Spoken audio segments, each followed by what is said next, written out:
Greetings everyone, this is Master Tatiana and we are continuing with the series of compatibility, and I know that my sevens have been patiently waiting for their readings to come.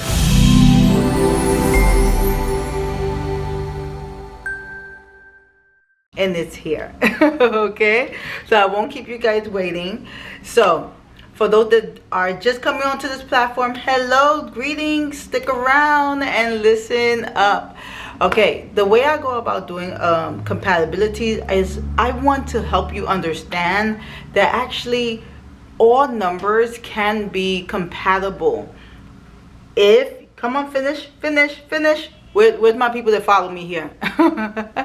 If you done the work, okay? If you are doing the self-discovery, the personal development, the self-identification, if you do these things, you are in search of thyself, you're going to discover that everything is an opportunity. Everyone is a teacher and a student in your life. Okay, so compatibility does not necessarily mean that this person is going to make you giggle and laugh all the time. In fact, they should be triggering you a lot to help you graduate. All right, you want to mature those triggers and not allow those triggers to continue to be dwelling in this body that is designed for you to tap into your purpose. And those triggers hold you behind because you're like, oh, I'm not dealing with you, or I'm not dealing with you. So you cut, and you miss opportunities.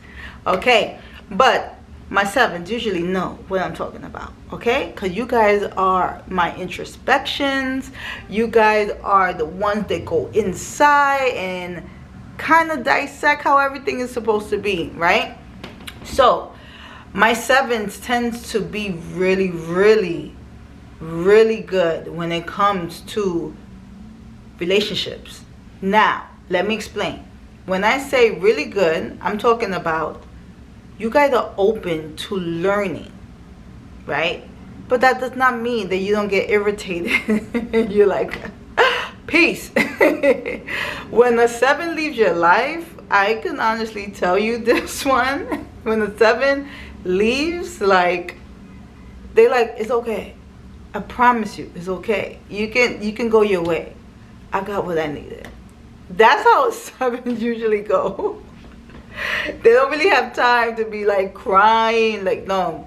They like, listen, I learned what I needed to learn. I got what I needed to get from this relationship. Yeah, you brought up some things inside of me, but you know what? I'm willing now to explore with someone else. Okay, so this is why the seven is really good with like going around, right? But there are some relationships that may make you feel like, oh, and we're gonna talk about it here. So let's talk about a LifePath 7 with a LifePath 1.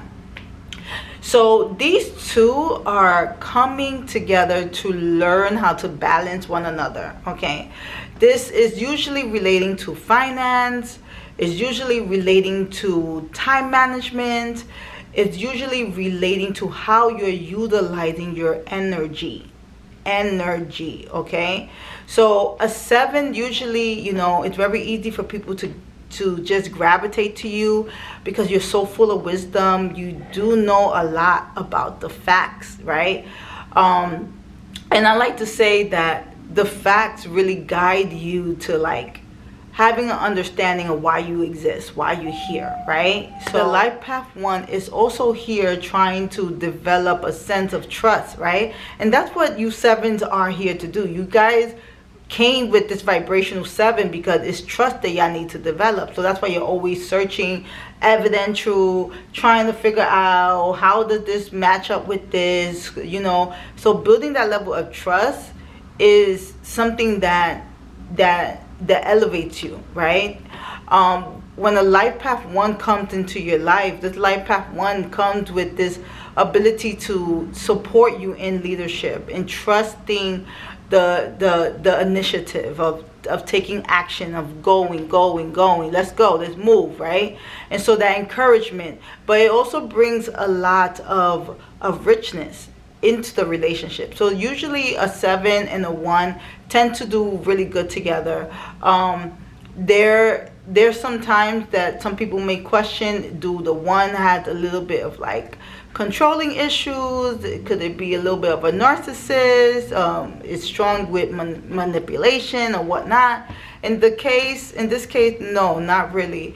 The 7 is a very in tune and spiritual vibration that it could see through the nonsense very quickly. So if it feels the imbalance, it will cut you off in like 2.9 seconds. So usually the 1 energy could drop its guards, its barriers of like needing to like control certain things. So narcissist is really coming from a place of like feeling like they need to protect themselves, and usually with a 7 you feel protected, so there's no need for you to even bring out such traits. Okay, so that is the LifePath 7 with a LifePath 1. What do I like to say? This relationship could be somewhat like a soulmate type of like life partner. You guys don't take it personal. You guys are all about let's just keep going. We don't have time to be crying off of spilled milk. That's what I like to say that this relationship is. So you guys can really do well together. If this LifePath 7 has a lot of emotional, strong core vibrations, then it may lead this relationship to want to go their separate ways. Okay? So LifePath 7 with a LifePath 2. So you two coming together is usually for some need to like conclude, to finish, to let go of some old stuff. But you guys actually, believe it or not, do very well together. The 2 tend to read non-verbal cues very well and will give the 7 its space when it needs its space. So the 2 in this case is not so clingy to the 7, and appreciate the 7's wisdom, the 7's kindness, the 7's unconditional and unwavering introspection abilities towards the 2. Okay, so it does not, look at the 2 like, oh, you're so clingy, get away from me. In fact, this 2 energy is very it's very balancing. Okay, it brings a sense of peace and compassion, which the 7 needs, because the 7 is constantly going through a lot of transformation and evolution, revolution,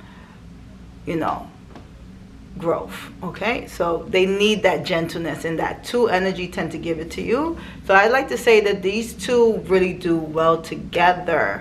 They challenge each other in the sense that the 7 will encourage the 2 to tap into its independence. Yes, right, because the 2, when it's not balanced, is usually very codependent. It sucks up your energy. It just clicks like this. Okay, so now LifePath 7 and a LifePath 3. These 2 come together. This is all about identity.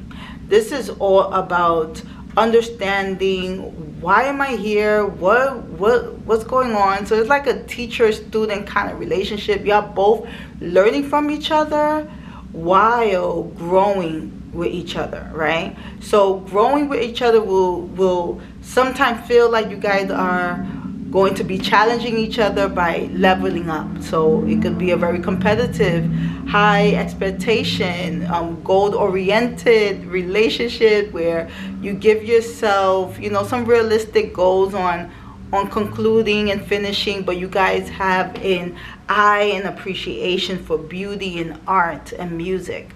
So you guys do very well together with that.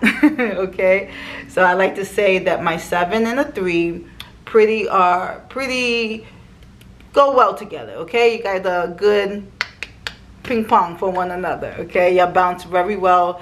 Love making is so beautiful. When I say love making, I'm not only talking about physical. I mean, like, there is a central type of connection that you guys have energetically and mentally. So yeah, you remember the 7 energy is all about making love here. Okay, it really wants you to penetrate its brain and just give it this ecstasy and this orgasmic, frequency inside. And the 3 knows how to do that in such a fun and light way. So now a 7 and a 4. So these 2 actually can bring so much of their mental things to life. And this is beautiful because we come together and we should always have the intention of what can we produce together, right? Sometimes people could be stuck on, I just want to love you. I just want to love you. Wake up, wake up, wake up.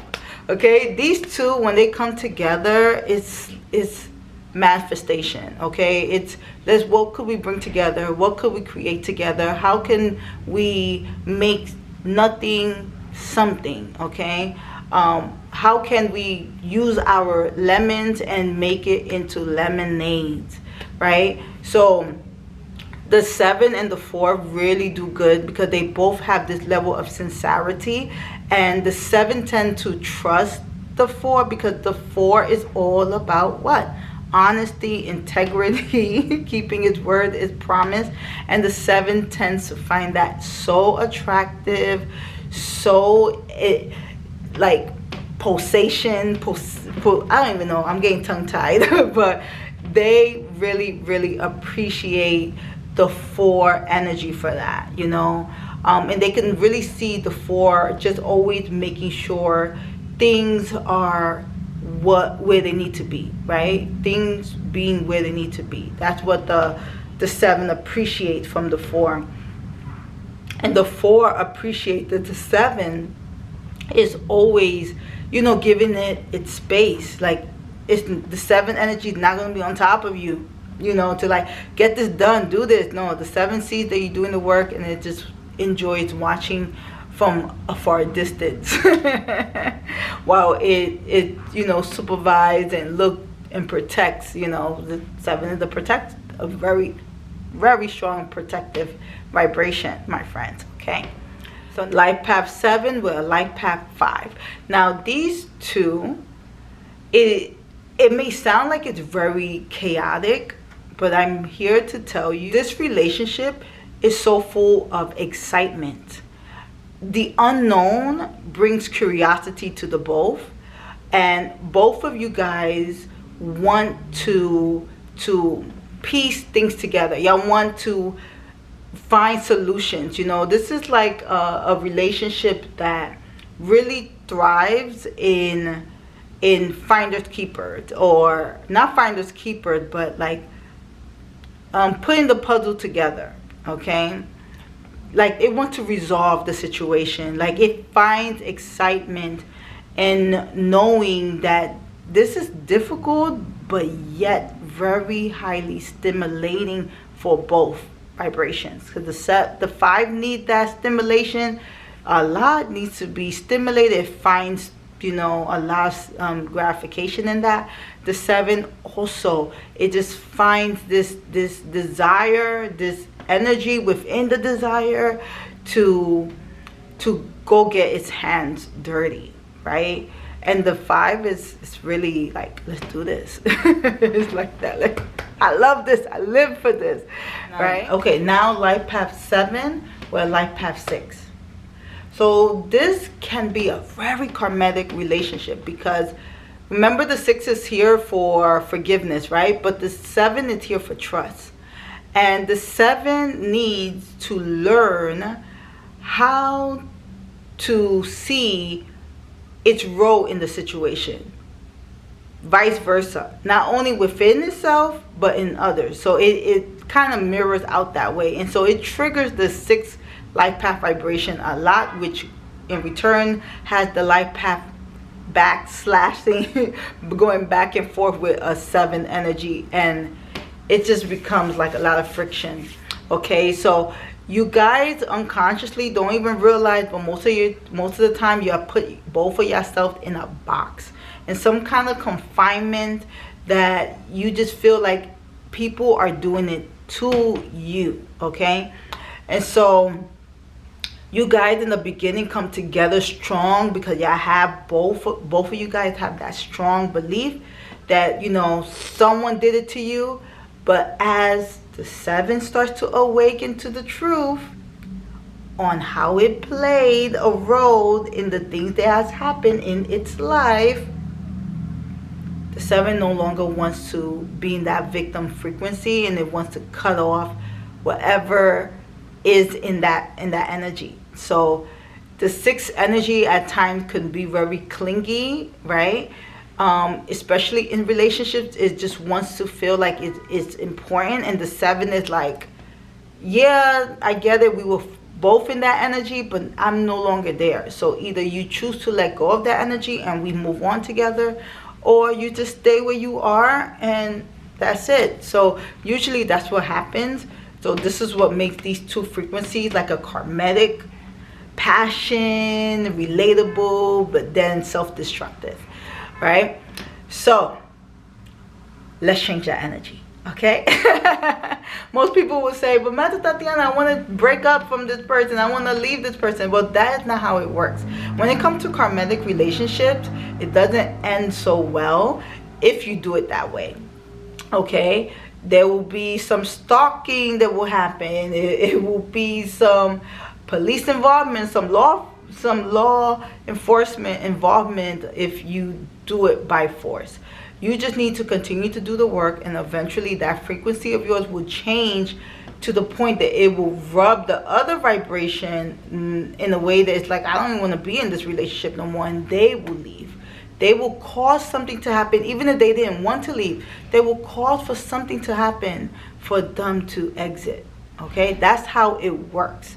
And I'm not even tired of saying this. This is the only way, guys. Everyone tries to find another way. They're like, wait, maybe if I argue with him enough, or maybe if I you know, empty her bank account, or maybe they will just leave me. No, they won't. You have to change that frequency, that vibration.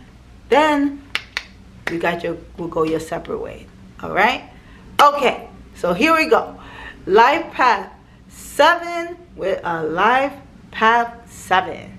So of course these are twin flames, my friends, and for the most part, you know, you guys may get along and just be together, no issues, no problem, right? But you definitely are mirrors of each other, a replica of each other's lives. It may look different, but it's not really much of a difference. Okay, so I really want you guys to understand that a twin flame is not necessarily a bad thing. You guys can actually be together for a long time, right? And you guys may like the reflection of one another, or you guys may not like the reflection of one another.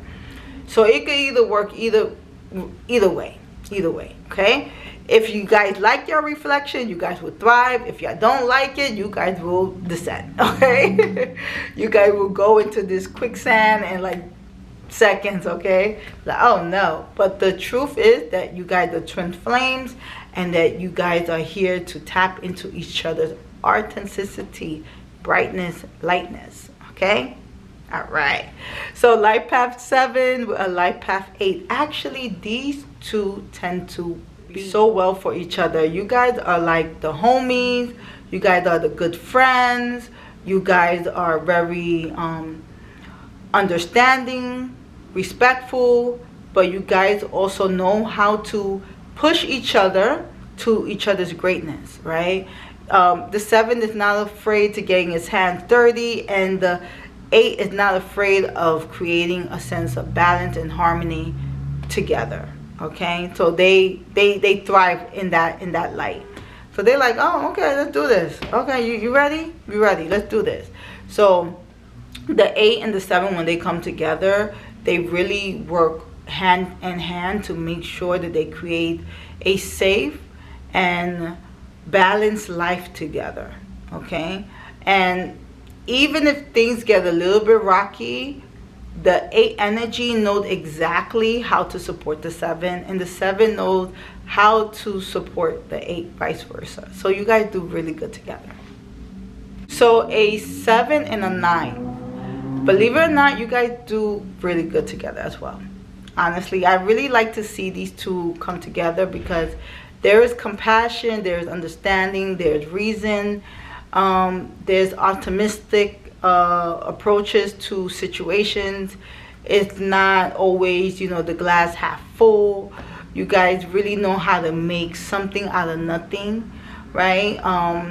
That 9 energy knows how to push, but also knows how to slow it down. And that 7 energy just respects the fact that the 9 just allows it to thrive in that vibration, in that frequency, right? It doesn't necessarily judge it. It will see like, okay, well, it's time for us to evolve. It's time for us to grow, and it will allow for both of you guys to grow in such a beautiful way. That's not to say there's not going to be any irritating and stuff, because sometimes the 7 wants to kind of take things easy, want to be stuck in its books, and in the 9 energy, depending on the season. Keep in mind it's the season, right? Why I say this, because the 9 energy sometimes could want to be, a traveler. It may want to be, a very studious. It may want to be homebound, or exploring different things. So depending on the season that the 9 energy is in, it can either irritate the 7, or it can really help the 7 really realize that its irritation is coming from some work that it needs to do. Okay, so yeah. So I like these two together. In fact, I really see a lot of promising connections with these two, like the thriving together.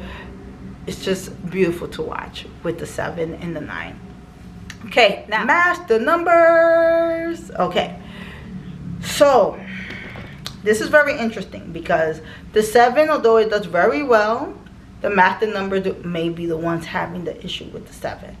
Okay, so 7 and 11, master number 11, they tend to do really, really good together. I just got the best news ever. I'll just share a little bit later.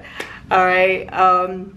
So anyway, a LifePath 7 with an 11, I like to say that you guys do very well together. There's a lot of harmony together. There's a lot of things coming together. And the way you guys are manifesting together is just beautiful to watch. It's something that I just really take to heart when I see you guys just procreate and just pour so much love in one another. The beauty and the respect of how you guys are that yin and yang, perfect, ideal energy for each other is something to admire. So 7-11s, keep being just that, my 7-11s, okay? All right, so now LifePath 7 with a LifePath 22. So you guys are like master spiritualists together, okay? Y'all both in this journey of like self-awareness, self-development.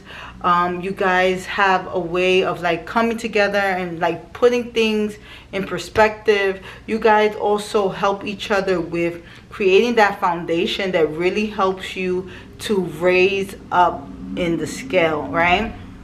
You guys have a respect for one another, and although you guys can at times be very codependent of each other, the 7 and the 22 have a way of like discovering its existence together through that codependency. So it's not a bad thing that you guys got that codependency, relationship. But I will say that the goal here is for you guys to mature within that frequency, right? Don't see it like, oh, it's not working out, it would never work. No, you guys do very well together, and it's something that I also admire. So keep thriving, keep winning, keep growing together, okay? All right, so LifePath 7 with 33. You guys have this self-awareness of each other. The ecosystem within each other just grows and is so fruitful. It's like it's so full of like abundance. You guys really have a way of having this relationship, this very environmental awareness relationship, this relationship of self-awareness to your greatness, to your maturity. You guys understand the power of LOVE, coming together, forgiveness, letting go. You guys, again, in this relationship, are not holding on to like what you did to me 10 years ago. It's like, listen, what you did 10 years ago was not right, but it was 10 years ago. And right now, I'm in the space that I just got to keep going. So you guys are this self-awareness of environmental awareness. So you guys know how to recycle, fertilize, recycle, fertilize, recycle. You guys are very useful of what happened in the past, and you guys just respect each other in that sense, in that light. So I want to keep encouraging you guys to be your great self, to tap into your greatness. You guys are amazing. I admire you guys. I respect you guys. All right, so just keep growing. I'm going to come now with the LifePath 8 really soon, and I think you guys, would like to see, that series as well. Okay, so with that being said, guys, thank you so much. This channel is growing. It's growing. And I just wanted to take the time to just say thank you to you all. Thank you for your watch. Thank you for your comments. Thank you for your thumbs up. Thank you for your heart. Thank you for reaching out and finding me on my social media platforms. I know sometimes I do not get to respond because I'm managing all of this here. I wish I could show you, but there's a lot going on here, okay? And there's over 200 students here that I have to manage, and I have to take care of, as well as taking care of all the thousands that I got here. So it is a lot, but I love it. I wouldn't trade it for nothing in the world. I love all of you guys, and every single one of you guys just fill my heart. And I hope that I'm filling your heart with this wisdom, with this knowledge. Oh, I don't even want to cry here, but I'm so grateful to have gotten the opportunity to reach your heart from this distance. It may feel far, right, between this camera and us, but through the globe, wherever you are, if I'm piercing your heart, thank you so much. Thank you for watching. Thank you for allowing me to have the space to touch your heart. Your comments touch me. Your thumbs up touch me. Your highs touch me. Whatever, any shape or form that you reach out to me, it is penetrating, my friends. Penetrating. All right. Bye.